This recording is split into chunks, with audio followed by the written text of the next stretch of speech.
गस्य नेतारं भेत्तारं कर्म भूभृतां ज्ञातारं विश्वतत्त्वानां वन्दे तद्गुणलब्धये।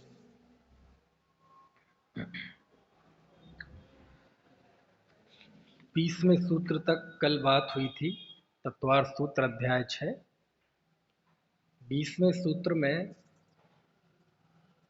देव आयु के आश्रव के कारणों पर बात हुई थी। सराख संयम, संयमा संयम, काम निर्जरा, बाल तपांसी दैवस्य। सराख संयम, संयमा संयम, बाल तप, अकाम निर्जरा और बाल तप, इनको देव आयु का कारण कहा गया था। सराख संयम यानी महाव्रत आदि के जो भाव आदि होते हैं छठे गुण स्थान में मुनियों के, वो सराख संयम है। पंचम गुण स्थान बढ़ती के अणुव्रत आदि के भाव, वो संयमा संयम है। और शारीरिक प्रतिकूलताओं को और भी किसी भी तरह के दुख को सहन करना, उससे जो पाप कमजोर पड़ता है वो अकाम निर्जरा है। और अज्ञान पूर्वक होने वाले तप, वो बाल तप है। ठीक है। और ये सब देव आयु के आश्रव के कारण है।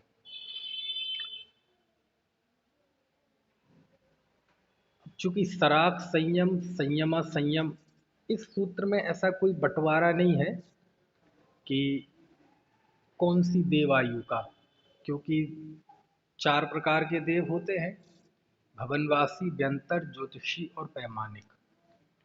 और इन चारों प्रकार के देवों में भारी फर्क है।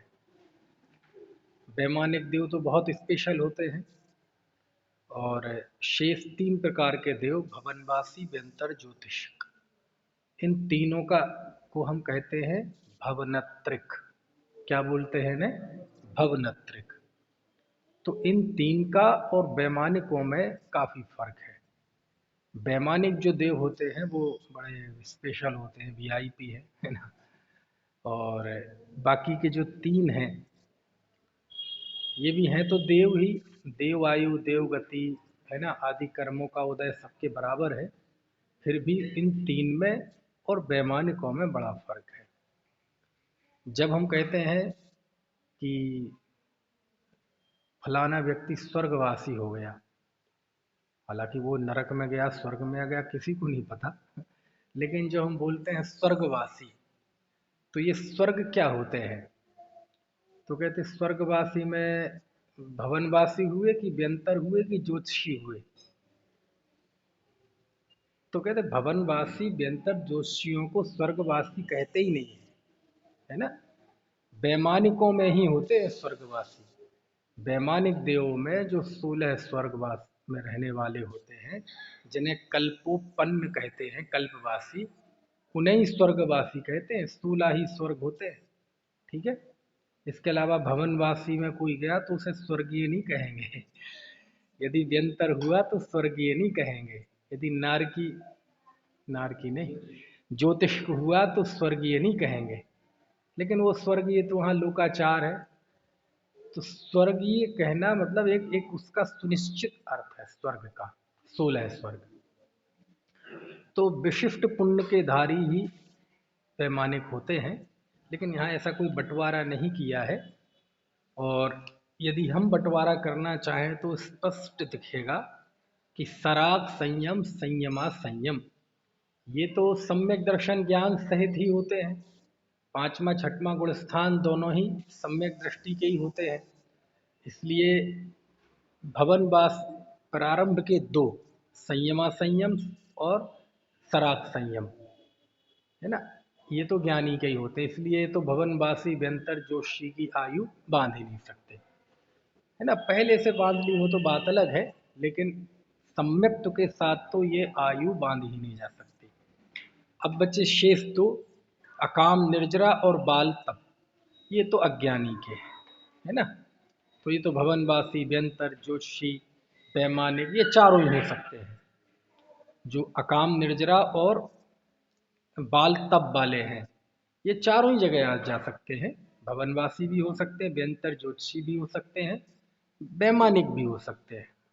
क्योंकि अज्ञानी मिथ्या दृष्टि भी स्वर्ग में चला जाता है ना, 16वें स्वर्ग में, और उसके ऊपर ग्रेवियक में चला जाता है, 9वें ग्रेवियक तक चला जाता है 31 सागर की आयु लेकर, है ना। तो ये इसमें और खास समझना चाहिए कि ये देवायु के आश्रव के कारण है ना। तो एक और बात बताइए, तो देवायु इन्हीं से होती है? जैसे कोई जी पूजा पाठ करता है, भक्ति स्तुति वंदना करता है, तो ये नहीं है देवायु के आश्रव के कारण? ये देवायु के आश्रव के कारण नहीं है कि नहीं? क्यों जी मनीष जी, है? तीर्थ यात्रा, स्वाध्याय, वंदना, पढ़ना पढ़ाना, ये नहीं है देवायु के आश्रव? हम तो फालतू में ही कर रहे थे, इतने दिनों से बोले हैं। या शांति धारा है, ये सब देवायु के आश्रव के कारण नहीं है। तीर्थ यात्रा है, और भी शुभ कार्य, शिविर करना, पंचकल्याण करना, पूजन दान करना, पाठ करना, सिद्ध चक्र विधान करना, है ना। हेलो, तो ये नहीं है देवायु के आश्रव के कारण? तो यदि नहीं है तो फिर क्या क्या फायदे के क्या हुए इनके? धर्म तो मानने नहीं देते और देवायु के कारण है नहीं, ये तो करे क्या है इनका? बोले नहीं नहीं है, इनसे भी देवायु का आश्रय होता है। तो कहाँ होता है? इन चार में कहाँ आते हैं वो बताओ? कहीं आते हैं? देखो जरा। सराग संयम में आते हैं? नहीं। संयमा संयम में आते हैं? नहीं। अकाम निर्जरा में? अकाम निर्जरा में आते हैं कि नहीं?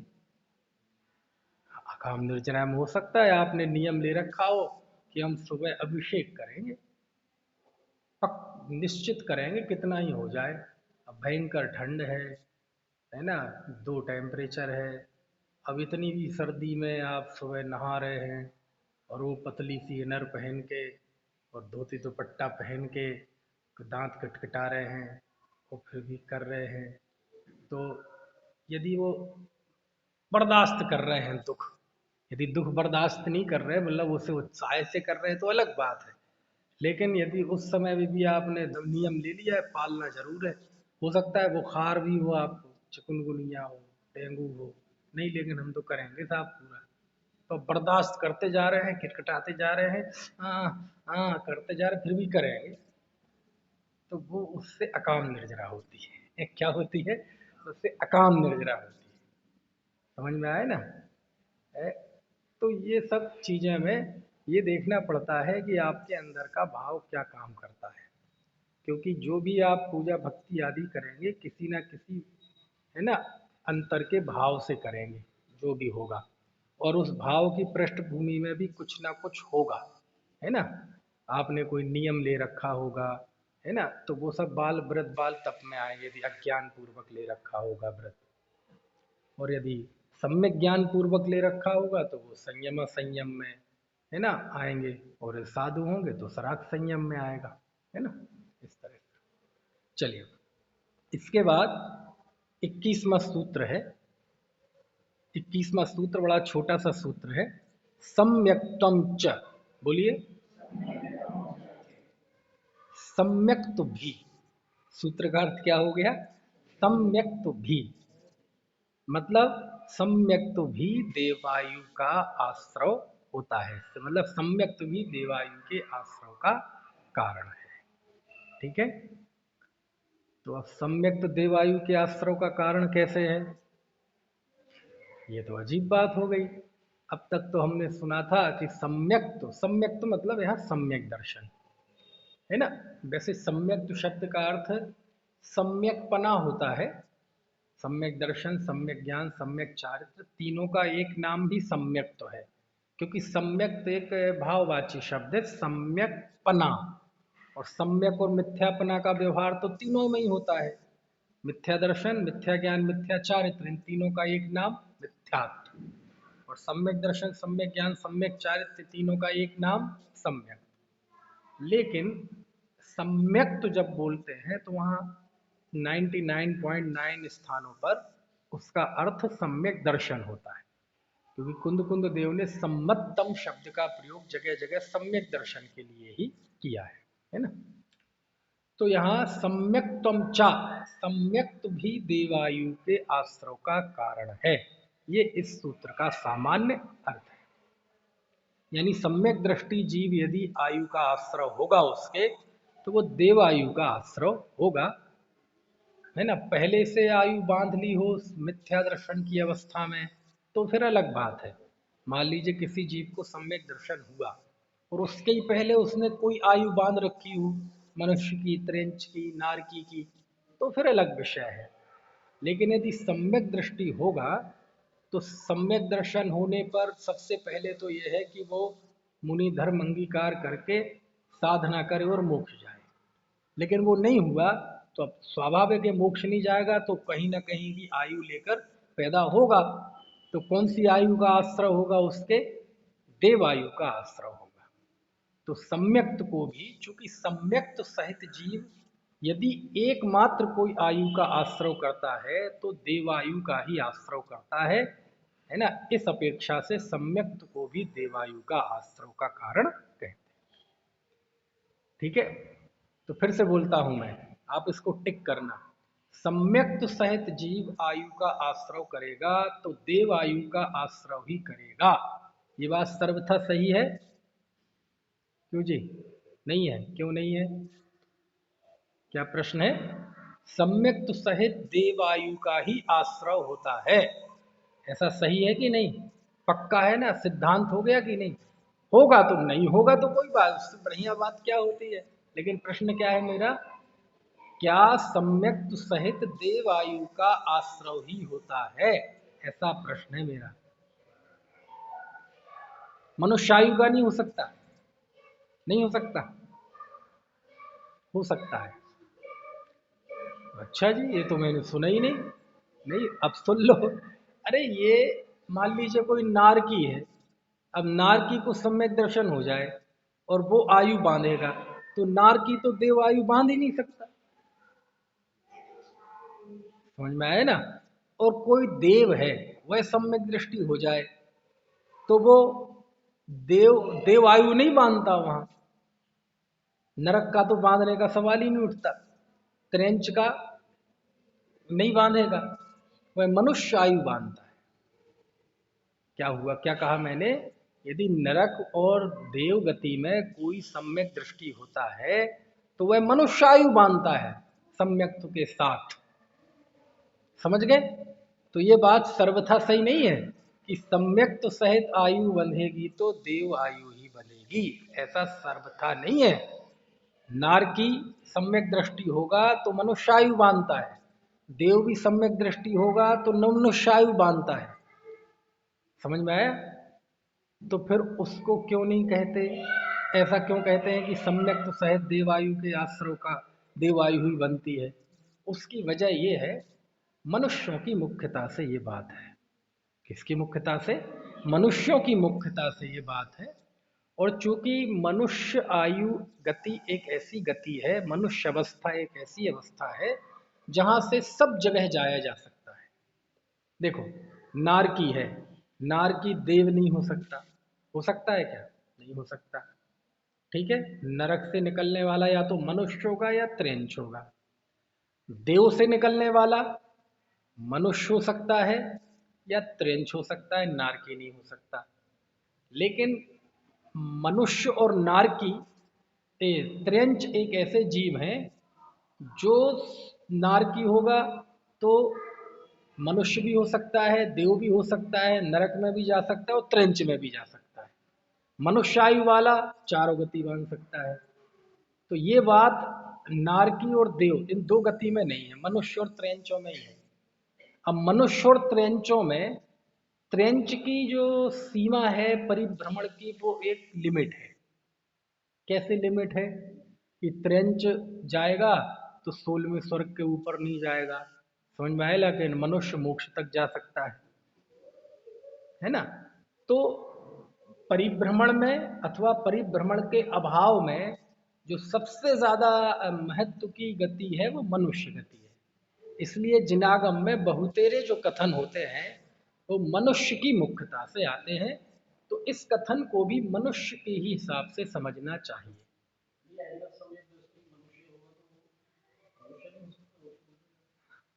हो सकता है यदि सम्यक तो सहित आयु बांधेगा तो नहीं होगा मनुष्य, फिर तो वो वैमानिक ही होगा।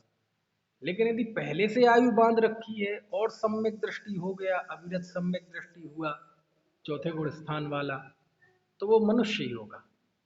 इतना जरूर है कि वो कर्म भूमि का मनुष्य नहीं होगा, वो भोग भूमि का मनुष्य होगा। त्रेंच आयु यदि बांध ली है पहले से और फिर सम्यक दृष्टि हो गया तो भोग भूमि का त्रेंच होगा, है ना। इस तरह से है। इसलिए सब चीजों की अपनी एक विवक्षा है। ठीक है। वो है ना, प्रथम नरक बिन शट भू ज्योतिष बान भवन षड नारी, थावर विकलत त्रय तन में नहीं उपजत सम्यक धारी। इसमें भी है कुछ सैद्धांतिक। खैर अभी वहां ना जाएं, अपन इतना जान लें कि सम्यक सहित जीव देवायु ही बांधता है। ये जो इस सूत्र में कहा है ये किस अपेक्षा से कहा है? मनुष्य की अपेक्षा से, क्योंकि सारी बातें मनुष्य की अपेक्षा से ही चल रही हैं। ये सर्वथा नहीं लगा लेना। तो मनुष्य की अपेक्षा से बात क्यों की? क्योंकि सारे सिद्धांत चतुर्गति परिभ्रमण की निकृष्टता उत्कृष्टता सारा वो मनुष्य गति से सारे दरवाजे खुले हुए हैं। यानी मनुष्य गति एक ऐसा प्लेटफॉर्म है जहाँ जंक्शन, जहाँ से सारी गाड़ियां मिलती है। समझ में है ना। कहीं भी चले जाओ आप, ऊपर से ऊपर चले जाओ, नीचे से नीचे चले जाओ, निकृष्ट से निकृष्ट अवस्था चले जाओ, उत्कृष्ट से उत्कृष्ट अवस्था चले जाओ। सब तीर्थंकर भी मनुष्य अवस्था से ही होते हैं, इतना ग्लैमर। सौधर्मेंद्र भी मनुष्य अवस्था से ही होते हैं, हेमेंद्र भी मनुष्य अवस्था से ही होते हैं, है ना। ऐसे तो इसलिए ये मनुष्यों की अपेक्षा से जानना चाहिए। कौन सा सूत्र? सम्यक्त्वम च।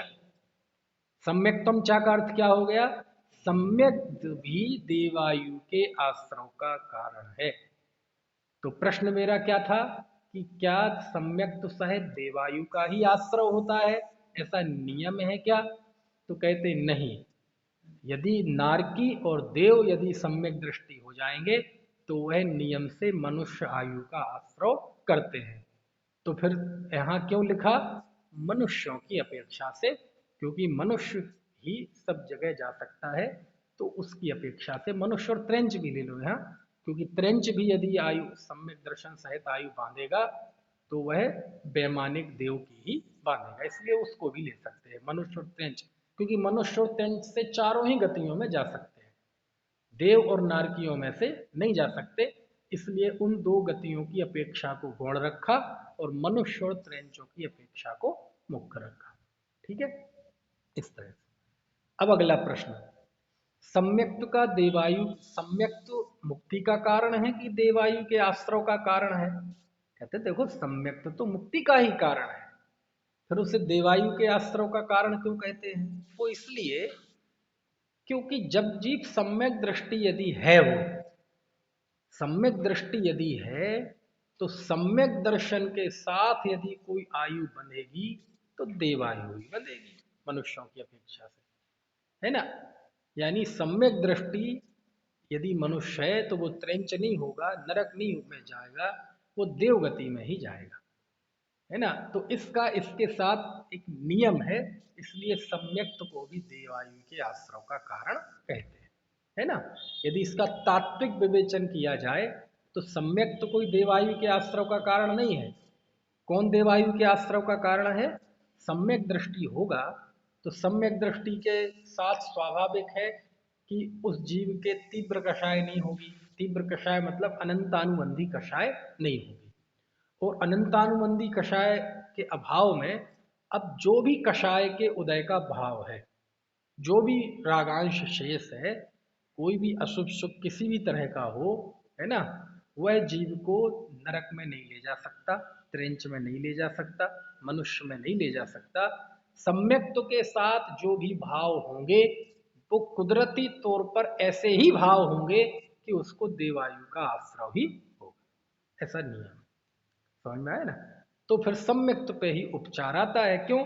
क्योंकि वो कंडीशन, वो भाव सम्यक्त के साथ ही वो शर्त लागू होती है, किसी और के साथ वो शर्त लागू नहीं होती। इसलिए सम्यक्त को भी देवायु के आश्रव का कारण जानना है ना, वो इस सूत्र में कहा है। श्वेतांबर परंपरा में तो शायद ये सूत्र है भी नहीं, है ना। ठीक है, तो कितनी बातें हो गई इस सूत्र के विषय में। पहली बात क्या हुई, सम्यक्त, पहला तो अर्थ सम्यक्त भी देवायु के आश्रव का कारण है। इसमें विशेष अपेक्षापन ने क्या विचार किया कि हमने तो सुना है कि नरक और देव गति के जो जीव होते हैं वो यदि सम्यक्त सहित आयु बांधते हैं तो मनुष्य आयु बांधते हैं, तो हम ऐसा कैसे कह सकते हैं कि सम्यक्त देवायु के आश्रव का कारण है। तो उसका जवाब ये है कि यहाँ मनुष्य और त्र्यंच की अपेक्षा है, क्योंकि मनुष्य और त्र्यंच चारों ही आयु का आश्रव कर सकते हैं और ये बात नारकी और देवों में लागू नहीं होती। इसलिए मनुष्य आयु और त्र्यंच आयु की अपेक्षा से ही बात है, दो प्रकार के जीवों की अपेक्षा बात है। अगला प्रश्न, सम्यक्त का देवायु का कारण है। यदि देवायु का कारण है तो फिर कुंद कुंद देव ऐसा क्यों लिखते हैं, दंसण मूलो धम्मो, सम्यक दर्शन धर्म का मूल है ना। दंसण मूलो धम्मो उविठ्ठो जणबड़े ही शिस्तारम तम सोऊण सकंडे दंसण हीणोड़ बंदिब्बो, है ना। कहाँ की गाथा बोली मैंने ये, दंसण पाहुड़, दर्शन पाहुड़ है ना, अष्ट पाहुड़ में पहला दंसण पाहुड़, उसकी दूसरे नंबर की गाथा है ये, दंसण मूलो धम्मो। धर्म कैसा है, दर्शन मूलक है। धर्म दर्शन जिसका मूल है ऐसा धर्म। उविठ्ठो जिणवरे ही शिष्याणम, जिनवरेंद्रों ने अपने शिष्यों को दर्शन मूलक धर्म का उपदेश दिया है। किसका उपदेश दिया है, धर्म का उपदेश दिया है, लेकिन वो धर्म कैसा है, दर्शन मूलक। सम्यक दर्शन जिसका मूल है ऐसे धर्म का उपदेश दिया है। तो दूसरी पंक्ति में कुंद कुंद देव कहते हैं, तम सोऊण सकन्ने, हे कान वालों जरा सुन लो, तम उसको, सोऊण सकन्ने, सकन्ने मतलब कान सहित वाले जीव उसको सुनो। माने एक तरह का एक टॉन्ट कह लो एक कान वालों सुनाई भी देवे, हाँ सुनो तो फिर, है ना। क्योंकि यदि कोई दिखता भी है लेकिन अपन गाड़ी चला रहे हैं और वो बचते गया तो अपन क्या अंधा है के, तो अंधा है के मतलब वहां हम ये नहीं मानते कि तू अंधा है ना, क्योंकि अंधे को तुम अंधा कहोगे भी नहीं है ना। तो ऐसे कहते सुनो कान, तुम कान वाले सुनो जरा। कान वाले से अर्थ ये है कि पांच इंद्रियों में अंतिम इंद्री कौन सी होती है, कर्ण। स्पर्शन रसना घ्राण चक्षु कर्ण, ये जो पांच इंद्रियों का क्रम है ना, एक क्रम के पीछे कारण भी यही है। स्पर्शन एक इंद्रिय होगी तो किसी के स्पर्शन होगी, दो इंद्रिय होगी तो स्पर्शन रसना होगी, तीन होगी तो स्पर्शन रसना घ्राण होगी, चार होगी तो स्पर्श रसना घ्राण चक्षु होंगी, और पांच होगी तो स्पर्शन रसना घ्राण चक्षु और कर्ण होगी। ठीक है, तो कान के द्वारा हम क्या करते हैं, सुनते हैं, और बोलते काय के द्वारा है, जुबान से, रसना इंद्रिय से। तो रसना इंद्रिय कब नसीब हो जाती है, दो इंद्रिय को, दो इंद्रिय के रसना इंद्रिय नसीब हो जाती है। स्पर्शन रसना यानी वक्ता तो कब हो जाता है जीव, दो इंद्रिय में, और श्रोता कब होता है, पांचवें इंद्रिय मिलने में। तो बड़ा कौन है, वक्ता की श्रोता समझ में आई बात की नहीं। इसलिए है, तो वक्तापना और श्रोतापना, वक्तापना तो कीड़े मकोड़े के भी आ जाता है, लेकिन श्रोतापना पंचेंद्रिय के आता है। एक बात, दूसरा सुनना, कर्ण इंद्रिय के द्वारा सुनना, और हमारे यहाँ जिन वाणी को क्या कहते हैं, श्रुत। श्रुत मतलब सुना हुआ, सुना गया, है ना। श्रुत ज्ञान बोलते हैं, जिन वाणी को श्रुत कहते हैं। श्रुत पंचमी पर्व मनाते हैं। आगम को श्रुत कहते हैं, क्यों? क्योंकि ये सुना गया था। किसके द्वारा सुना गया था? गणधर के द्वारा सुना गया था। किस क्या सुना था? दिव्य ध्वनि सुनी थी। तो श्रुत यानी सुना गया, यानी कानों से सुनते हैं आप जिन वाणी। तो ये कान वाले मतलब श्रुत ज्ञान वाले। कान वाले लक्षण का अर्थ क्या हुआ इसका? श्रुत ज्ञान वाले, जिनवाणी को सुनने वाले। तो आचार्य कहते हैं कि तम स्तोण सकंडे, हे कान वालो, हे श्रुत ज्ञानियो, तुम यदि ये मानते हो कि यहां मैं श्रुत ज्ञानी हूं तो सुनो। क्या सुनो? दंसण हीणोण बंदितो, दर्शनहीन कभी वंदना के योग्य नहीं होता। समझ में आया ना? यहां से चली ये बात। दंसण मूलो धम्मो उबिठो जनवरे ही शिष्याणम तम सोण सकंडे दंसण हीणोण बंदितो। तो जो जब दर्शन को धर्म का मूल कहा है ना, मोक्षस्स पडमम सोबाणम, सम्यक दर्शन मोक्ष की प्रथम सीढ़ी है।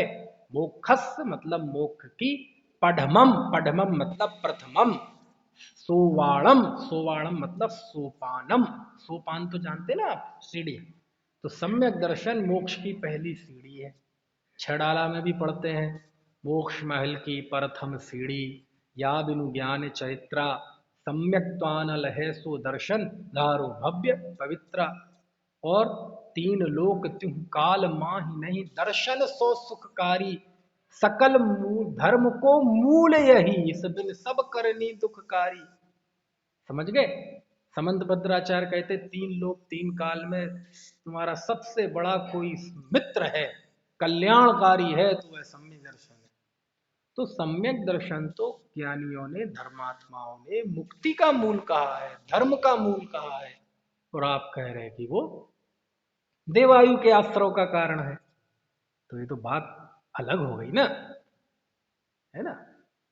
तो सब जगह अपेक्षा का विचार करना चाहिए कि यहाँ अपेक्षा ये है कि चूंकि सम्यक तो सहित, देखो जैसे अहमेंद्र कौन होता है?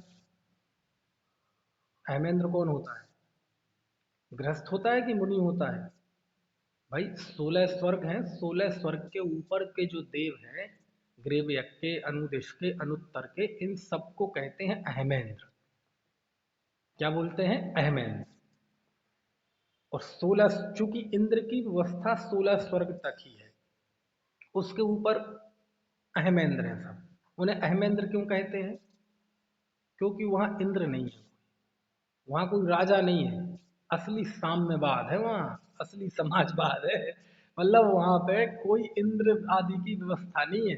10 प्रकार के होते ना, इंद्र, सामान्य, सिख, ये सब पढ़ चुके हैं तीसरे चौथे अध्याय में। अब बहुत लंबा समय हो गया, 8-10 महीने तो कोरोना के ही निकल गए, है ना?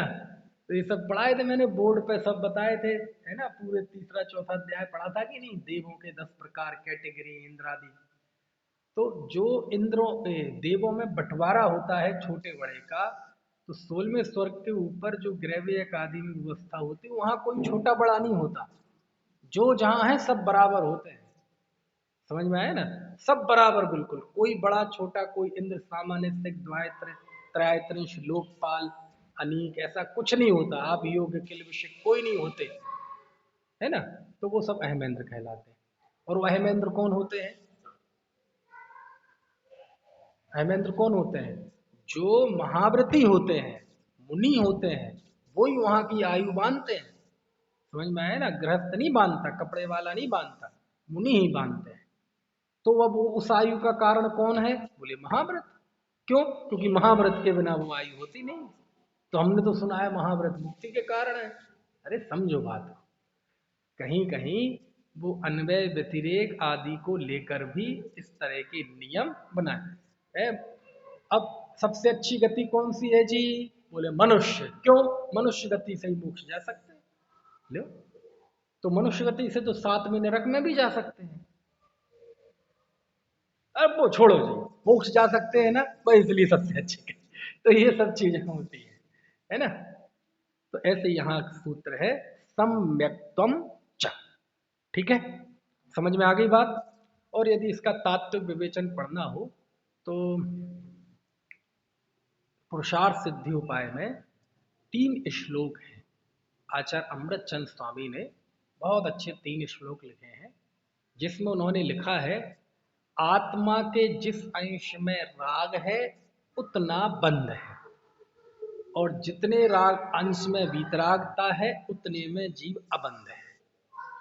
समझ में आए ना?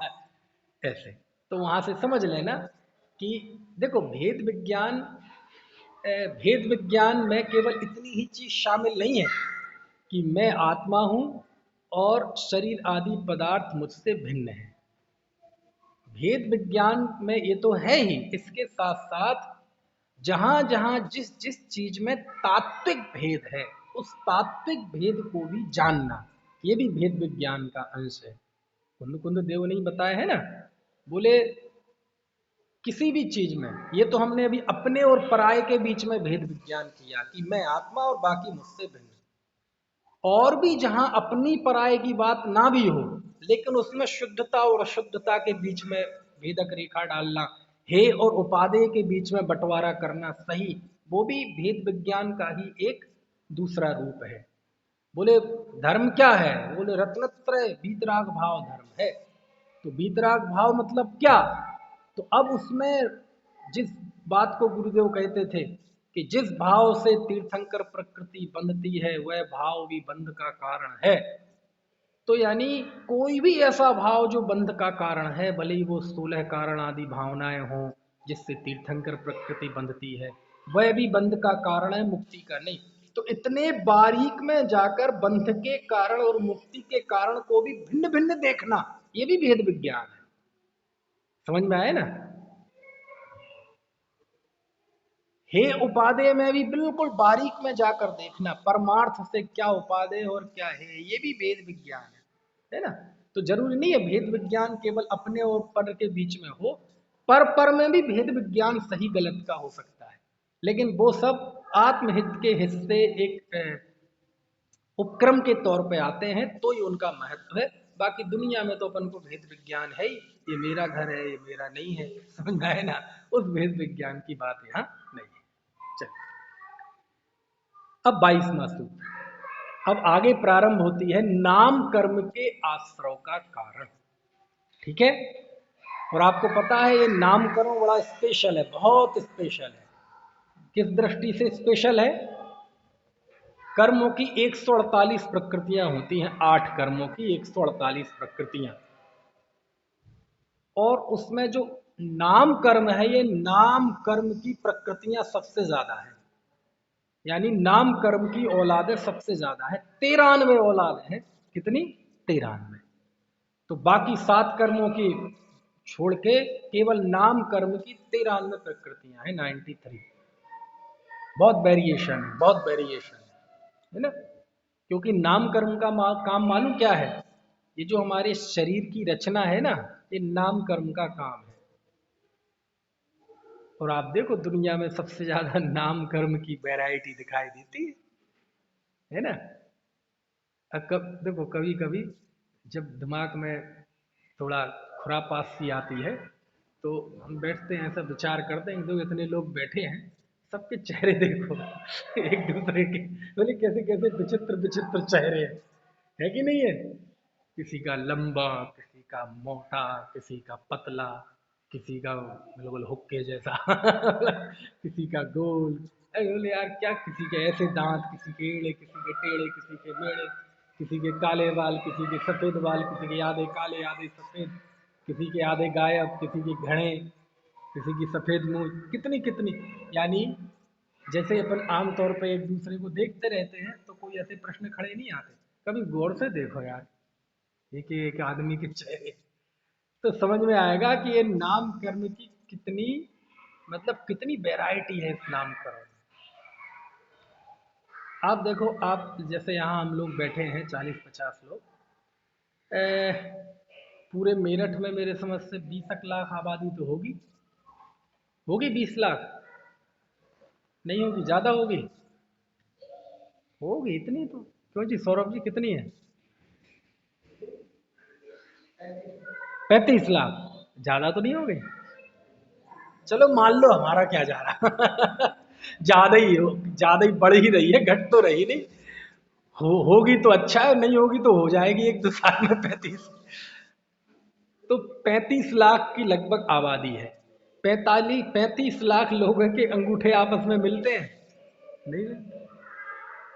35 क्यों? अभी मौजूदा जो विज्ञान के हिसाब से लगभग 7.5 अरब लोग हैं इस दुनिया में। अभी आम भाषा में बात करें, शास्त्र की भाषा में नहीं। शास्त्र में तो 29 अंक प्रमाण है मनुष्यों की संख्या, है ना? तो लेकिन एक का अंगूठा दूसरे से नहीं मिलता। ये काय का कमाल है? ये नाम कर्म का कमाल है। ये पूरे शरीर की रचना ये नाम कर्म का कार्य है, इसके मूल में नाम कर्म है। समझ में आया ना? अंगूठा क्या? आप देखो, ये अंगूठा लगाते हैं ना पैड पे, वैसे तो ये भी नहीं मिलती आपस में, ये भी नहीं मिलती, ये भी नहीं मिलती, ये भी नहीं मिलती, नाक भी नहीं मिलती, कान भी नहीं मिलते। लेकिन अब नाक पैड पे लगा के कपड़े उस पे लगाएंगे कागज पे तो अच्छा नहीं लगेगा। इसलिए चूंकि ये थंब जो होता है थोड़ा ताकतवर होता है, थोड़ा दबा भी दो तो कुछ नहीं, ये होगी, और कोई दबा दे तो पता चले नहीं, उसका काम हो जाए। तो मजबूती के कारण इसको प्रतीक के रूप में मान लिया गया। मिलता तो कुछ भी नहीं है। समझ में आया ना? आधार कार्ड में देख लो, आपके हर एक आधार कार्ड में सबकी फिंगर प्रिंट लिए जाते हैं, आंखों का चित्र लिया जाता है, मतलब आंखों के चित्र भी नहीं मिलते। और ये तो चलो बड़ी बात है, ये जो बाल है ना आपके, आप अपना एक बाल तोड़िए और ग्रीनलैंड के जंगल में डाल दीजिए, झिंगा लाला में, वहां भी वो बाल लैब में जाएगा तो बता देंगे कि ये बाल आयुष का है। क्यों? दुनिया में आयुष का बाल आयुष के जैसा ही है और किसी के जैसा नहीं है। ये काय का कमाल है? ये नाम कर्म का कमाल है। नाम कर्म के पास इतनी वैरायटी है, इतनी वैरायटी है शरीर की बनावट की, कि आप कल्पना नहीं कर सकते। चलो ये चीज तो कम से कम दिखाई दे रही है। अरे वो चीज जो दिखाई नहीं देती, ये जो आवाज है ना, हमारी आवाज, आवाज आपकी आवाज दुनिया में आपके ही जैसी है विकास जी, और किसी के जैसी नहीं है। यदि कोर्ट में आपका कोई सबूत पेश कर दिया जाए आपकी आवाज का, तो उसकी भी फॉरेंसिक जांच होती है कि आप चेक कीजिए ये आवाज इन्हीं की है कि नहीं। क्यों? क्योंकि विज्ञान ये मानता है कि आपकी आवाज केवल और केवल आप जैसी है और किसी के जैसी नहीं है। और जब ये चीजें नहीं है तो बाकी की चीजें, ऑर्गन्स, किडनी, हार्ट, छोटी आंत, बड़ी आंत, अमाशय, पित्ताशय, अग्नाशय, वो तो है ही। फिर जब इतनी बारीक चीज नहीं मिलती, तो ये सब नाम कर्म की रचना है। नाम कर्म, इसलिए शास्त्र में नाम कर्म के लिए उपमा दी गई है कुम्हार की। किसकी? कुम्हार की। कुम्हार की कि चित्रकार की? चित्रकार की दी गई, पक्का? पक्का? चित्रकार की कि कुम्हार की? मुझे ध्यान नहीं। पक्का ना? ऐसा ना हो दो में से तीसरी दी गई हो कोई। है ना? तो इसीलिए दी गई है ना? तो आप समझ गए नाम कर्म का काम कितना। और ये तो अभी हमने मनुष्यों पे लागू किया है, मनुष्यों के अलावा और देख लो आप, नारकी कैसे होते काले कलूटे। त्रेंचों में देख लो आप, कितनी वैरायटी है। चींटी है, हाथी है, कुत्ता, गाय, बिल्ली, भैंस, कितना। हम में कम से कम एक एक सांचा तो लगभग सबका एक है। बाकी अलग अलग होंगे सब, लेकिन सांचा तो एक वही है। पशुओं में देख लो आप, बंदर, गोरिल्ला, चिंपांजी, चींटी, चूहा, सांप। और एक तो वो होता है, वो कौन सा होता है, चमकता है, जुगनू। होता कि नहीं? इतना सा है और वो कितना चमकता है। अभी तो शायद दिखाई ना दे, बारिश में दिखाई देता है ना? तो त्रेंचों में कितनी वैरायटी। और ये तो त्रेंच इतनी थोड़ी है, वो ये पृथ्वी भी एक त्रेंच है, वायु भी एक त्रेंच है, अग्नि भी त्रेंच है, पेड़ भी त्रेंच है, कितनी वैरायटी। तो इस नाम कर्म के दो भेद होते हैं, एक शुभ नाम कर्म और एक अशुभ नाम कर्म। कौन कौन से? एक शुभ नाम कर्म और एक अशुभ नाम कर्म। ये जो नाम कर्म की 93 प्रकृतियां हैं, इन 93 प्रकृतियों में बंटवारा है। कुछ शुभ हैं, कुछ अशुभ हैं, कुछ पाप रूप हैं, कुछ पुण्य रूप हैं। ठीक है। जैसे उदाहरण के लिए एक है सुभग और एक है दुर्भग।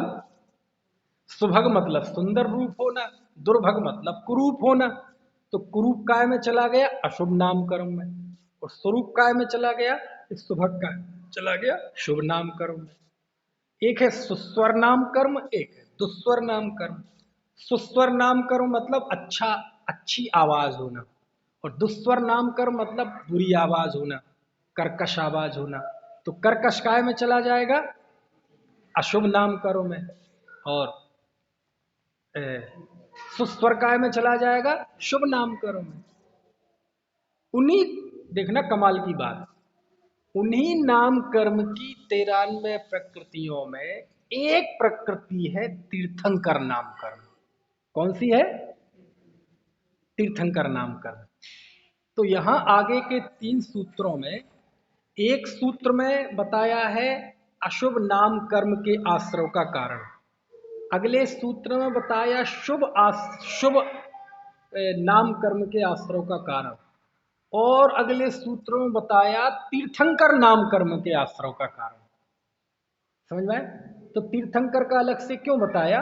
क्योंकि नाम कर्म की 93 प्रकृतियों में तीर्थंकर नाम कर्म थोड़ा खास है। वो खास प्रकृति है एक कर्म की प्रकृति, होता उसका भी बंधन ही है, मुक्ति उससे भी नहीं होती, लेकिन उसका एक बड़ा खास महत्व है हमारे जिनागम में, उसलिए उसके लिए एक अलग से सूत्र बनाया। और आप देखेंगे कि आयु कर्म में तो चूंकि अलग अलग आयु थी इसलिए उनके अलग अलग सूत्र बनाने पड़े, लेकिन उसके बाद यदि देखा जाए तो नाम कर्म के ऊपर सबसे ज्यादा सूत्र है, 3 सूत्र। एक शुभ नाम कर्म के लिए, एक अशुभ नाम कर्म के लिए, और एक तीर्थंकर नाम कर्म के लिए। आयु कर्म में तो बात जमती है। क्यों जमती है? क्योंकि 4 अलग अलग आयु है कि नहीं है। लेकिन चलो, पहले भी आया था वेदनी कर्म के 2 भेद, साता असाता दोनों के अलग अलग बताए थे। लेकिन यहाँ तो शुभ नाम कर्म के शुभ और अशुभ करके स्पेशल तीसरा एक और किया सूत्र। किसका? 16 कारण भावना का। समझ में आए ना? तो इन सब चीजों का भी अपना महत्व। ठीक है। तो अब यहाँ 22वें सूत्र में इस बात पर विचार आएगा कि कोई व्यक्ति कुरूप क्यों होता है, कोई व्यक्ति बदबूदार क्यों होता है, कोई व्यक्ति नाटा, है ना, अष्टावक्र, लूला, लंगड़ा, बहरा, विकलांग। अब विकलांग नहीं कहते, पता चले कोई केस कर दे, अब क्या बोलते हो ना, दिव्यांग। अब तो नया नाम आ गया ना, दिव्यांग। कोई दिव्यांग क्यों होता है? होता कि नहीं? अब देखो, मनुष्य तो सभी हुए, पैदा तो सब हुए, लेकिन कोई बचपन से ही लूला होता है, कोई लंगड़ा होता है, कोई अंधा होता है, कोई काला होता है, कोई आजकल तो ऐसे ऐसे पैदा हो रहे कि पैदा हुआ बच्चा एक धड़ दो सिर। होता कि नहीं? 2 धड़ 1 सिर। डबल बच्चे पैदा हुए, दोनों जुड़वा हुए। जुड़वा मतलब जुड़वा होना तो आम बात है, लेकिन जुड़वा में भी वो जुड़े जुड़े हुए हैं। समझ में आए ना? ऐसे ऐसे बच्चे पैदा हो रहे कि उनका सिर है ही नहीं, किसी का दिल बाहर निकला हुआ है, किसी के 3 हाथ हुए हैं। तो इस सूत्र में इसका जवाब है कि ऐसा क्यों होता है। इसका जवाब है ऐसा क्यों होता है। कोई पैदा होते ही किसी की एक आंख बड़ी, एक आंख छोटी, किसी के, समझ में आए ना?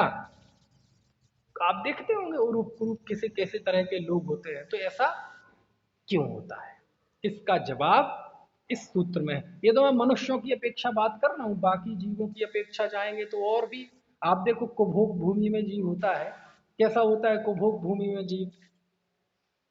मनुष्य का जैसा शरीर है, और मुंह घोड़े जैसा, मुंह सुअर जैसा, मुंह गधे जैसा, सांप जैसा।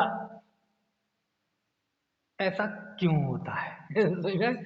तो इस सूत्र में, आगे के इस 22वें सूत्र में इन सब प्रश्नों का जवाब है कि कोई व्यक्ति ऐसा शरीर कैसे धारण करता है, कुरूप क्यों होता है, अपंग क्यों होता है, दिव्यांग, लूला, लंगड़ा, अंधा, बहरा क्यों होता है, काला, कलूटा, कुरूप क्यों होता है, बचपन से अनेक बीमारियों से युक्त शरीर वाला क्यों होता है कि नहीं? इसका जवाब इस सूत्र में है। तो देखो सूत्र पढ़ते हैं जरा, अर्थ तो आज नहीं बताएंगे, कल अगले सप्ताह होगा। सूत्र पढ़ते हैं।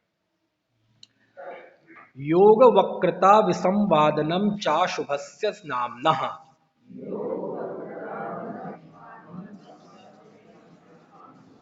योग वक्रता विसंवादनम चाशुभस्य नाम्नः।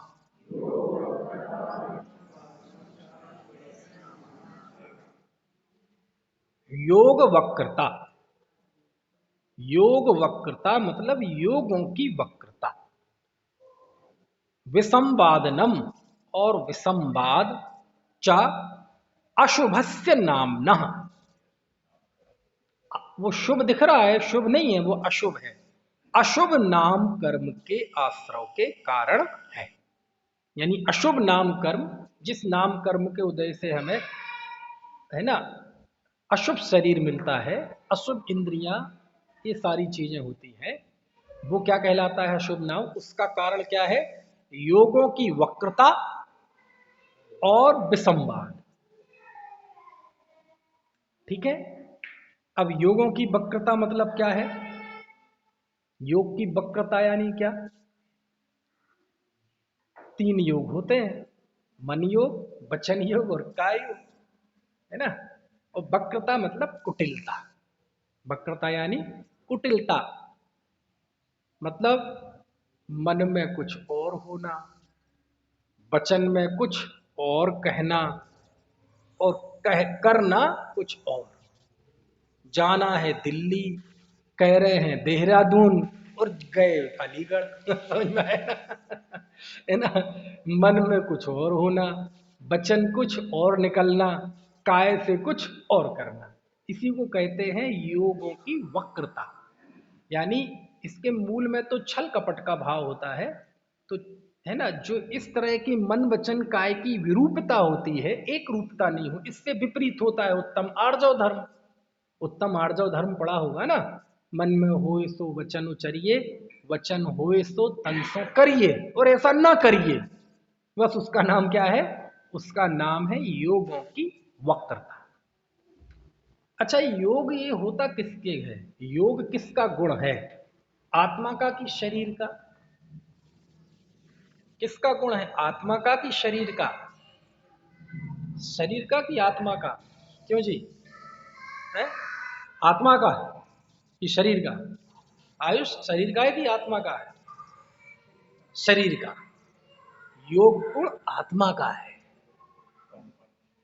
योग जो है आत्म प्रदेशों में परिस्पंदन होता है, आत्म प्रदेशों में जो कंपन होता है, उसका नाम योग है। आत्मा का गुण है योग। और जब भी वो परिस्पंदन होता है तो वो मन वचन काय के निमित्त से होता है। तो मन वचन काय को ही योग कहते हैं, उपचार। वो ऐसे ही है। अब सम्यक तो देवायु का कारण नहीं है, लेकिन सम्यक तो शायद देवायु ही बनती है, इसलिए वो भी कारण है। ऐसी योग गुण आत्मा का गुण है, लेकिन वो परिस्पंदन, आत्म प्रदेशों में परिस्पंदन, है ना, हमेशा मन वचन काय के अलंबन से होता है। इसलिए मन योग, वचन योग, काय योग कारण में कार्य का उपचार करते हैं। और यही कारण है कि भगवान 14वें गुण स्थान का नाम क्या है? अयोग केवली, योग से रहित केवली। और है आत्मा का गुण योग, लेकिन उस कारण में इतना घना कार्य का उपचार है। मन वचन काय योग इस रूप में वो इस तरह से हमारे दिमाग में घुस गए कि हम यही परमार्थ से मानने लगे कि योग किसका गुण है? मन वचन काय का, शरीर का। योग आत्मा का गुण है। किसका गुण है? आत्मा का गुण है ना। अच्छा, आपने गुण स्थान विवेचन तो पढ़ी होगी। गुण स्थान कभी ना कभी तो चर्चा हुई होगी ना यहाँ से। गुण स्थान की जब परिभाषा बता ना, क्या है गुण स्थान की? कौन बताएगा?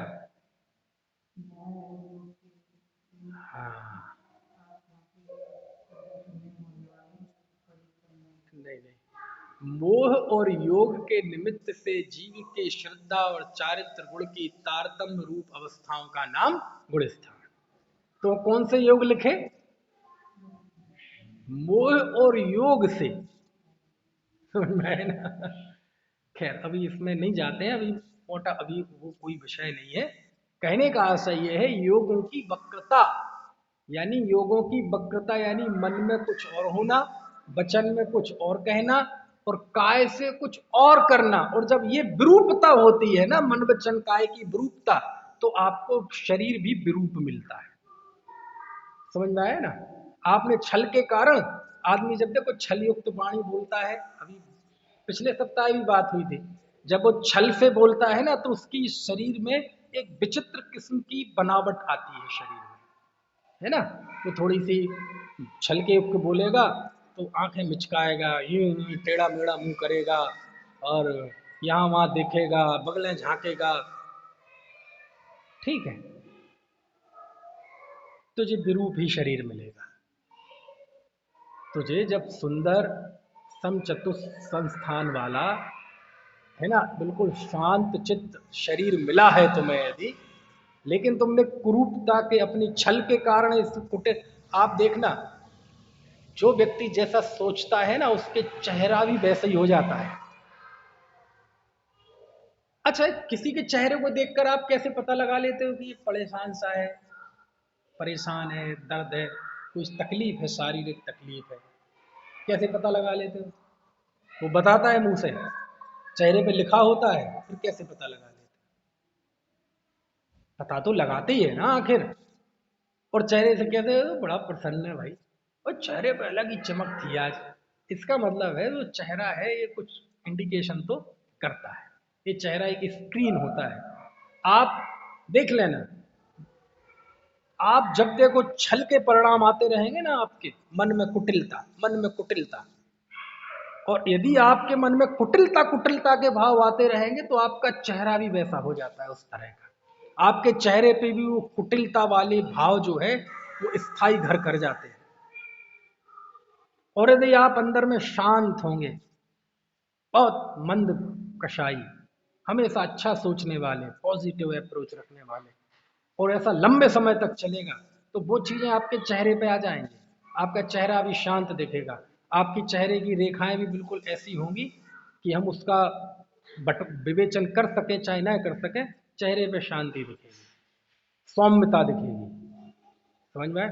और आपको पता, पहले के लोग जो चित्रकार होते थे, जिसका भी चित्र बनाते थे, उन चीजों में, इन सब चीजों का बहुत ध्यान रखते थे।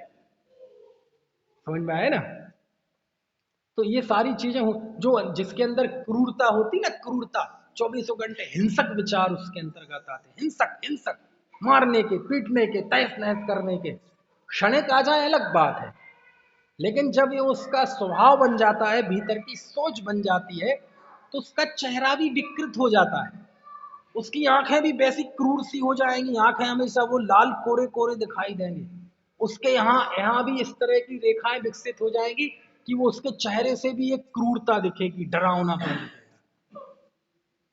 समझ में आई बात की नहीं? आप देखना, जो कसाई वगैरह होते हैं उनके चेहरे देखना कभी, जो कसाई होते हैं ना उनके आप चेहरे देखना कभी, तो आपको वैसी वो वैसी रेखाएं दिखाई देंगी। समझ में आया ना? तो इन सब चीजों का हमारे चेहरे की बनावट पे भी असर पड़ता है। समझ में आया ना? खैर, तो ऐसे ही मैं कह रहा हूं कि कुदरत में कहते विरूपता है ना, तुम्हारे मन वचन काय में विरूपता है, एक रूपता नहीं रह पा रही। जैसा आप मानते हैं वैसा आप बोलते नहीं है, वैसा करते नहीं है, छल। तो कुदरत कहता है जब मर, तुझे हम शरीर भी विरूप देंगे, शरीर भी कुरूप देंगे, शरीर भी तुझे ऐसा देंगे कि कोई तुझे देखना पसंद नहीं करेगा। समझ में आया ना? तो यहां ये बात कही कि योगों की वक्रता, और दूसरा लिखा विसंवाद। विसंवाद यानी, विसंवाद का तो अर्थ वैसे होता है, विसंवाद मतलब एक तो होता है संवाद, संवाद में अच्छी बातचीत होती है, और विसंवाद में तनातनी वाली बात होती है, झगड़ा होता है, उसे कहते हैं विसंवाद। तो योगों की वक्रता में तो विसंवाद आ ही जाता है, लेकिन यहाँ आचार्यों ने लिखा या विसंवाद का अर्थ है कि योगों की वक्रता जब खुद के होती है तो वो तो पहला कारण है, और जब हम दूसरे को ये बताते हैं, दूसरे को ऐसा उपदेश देते हैं, देखो जो बात है जरा मन में रखा कर, बातें अच्छी किया कर, नहीं अरे करना थोड़ी है वैसा कोई काम, बस ऐसे ही बोल दो। दूसरे को भी मन वचन काय की विरूपता के लिए हम प्रेरित करते हैं, समझ में आए ना, तो वो कहलाता विसंवाद, यानी स्वयं कुटिल होना और दूसरे को भी कुटिलता का उपदेश देना।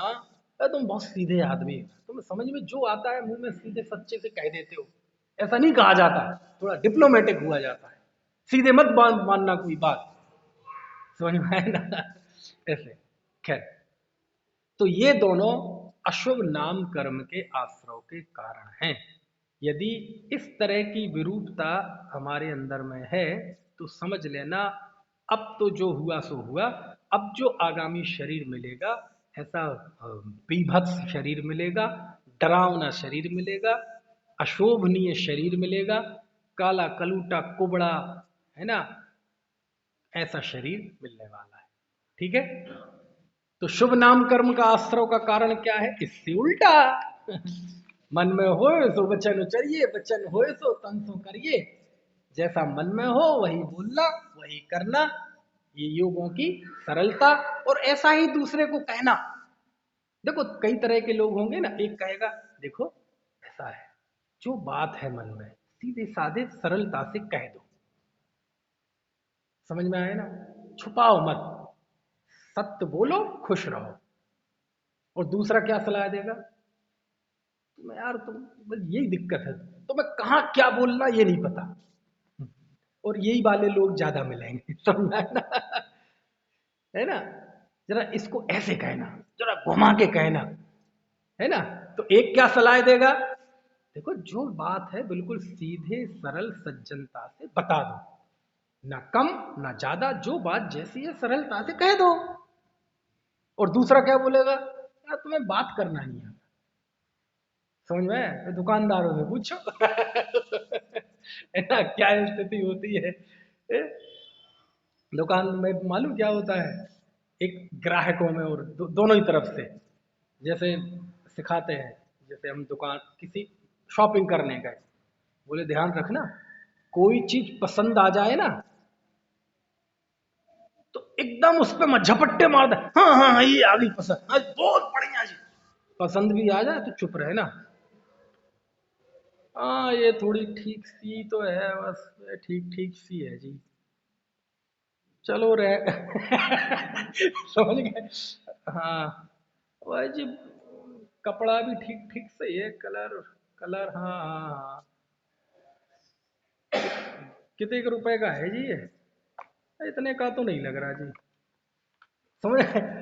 अंदर से बिल्कुल पसंद आ गई है, गिलगिली हर कीमत पे लेने तैयार है, लेकिन बोले यदि तुम पूरा उसे बता दोगे ना कि हमारा दिल इस पे आ गया है तो उसके रेट फिर उस हिसाब से बढ़ जाएंगे, तो कहते उसे सामने वाले को महसूस ना होने दो कि हमें पसंद आया है, हाँ जी ठीक सी है, देखते हैं सोचते हैं ज्यादा क्या करें, हमारे पास टाइम भी नहीं है, कहाँ कहाँ जाए, एक बार ये पहन के देख लें, कितने की है जी ये ऐसे बताएंगे जैसे बिल्कुल ही, हाँ।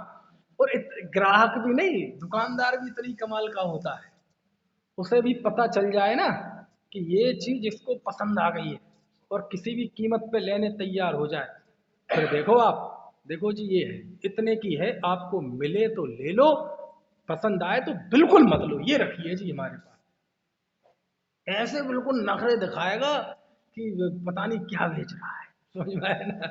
तो ऐसे दोनों तरफ से होता है, वहां से भी और यहाँ से भी। ये भी कोई चीज आई, बोले मान लीजिए 2000 की साड़ी है, और उसने कहा अजी हम तो 1500 रुपये देंगे, कितने देंगे, 1500, अब उसे पता है 1500 में भी 500 बच रहे, समझे?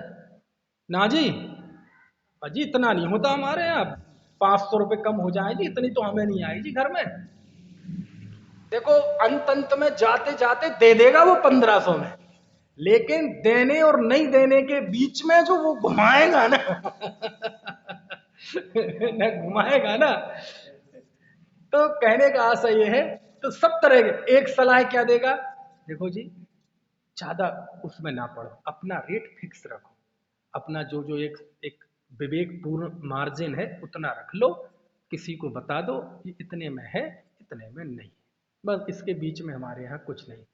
दूसरा का अजी ऐसे नहीं होती दुकानदारी, तो पता ही नहीं है कुछ, तुम तो बेच दोगे दुकान। तो दुनिया में दो ही तरह के सलाहकार हैं, समझ आए ना?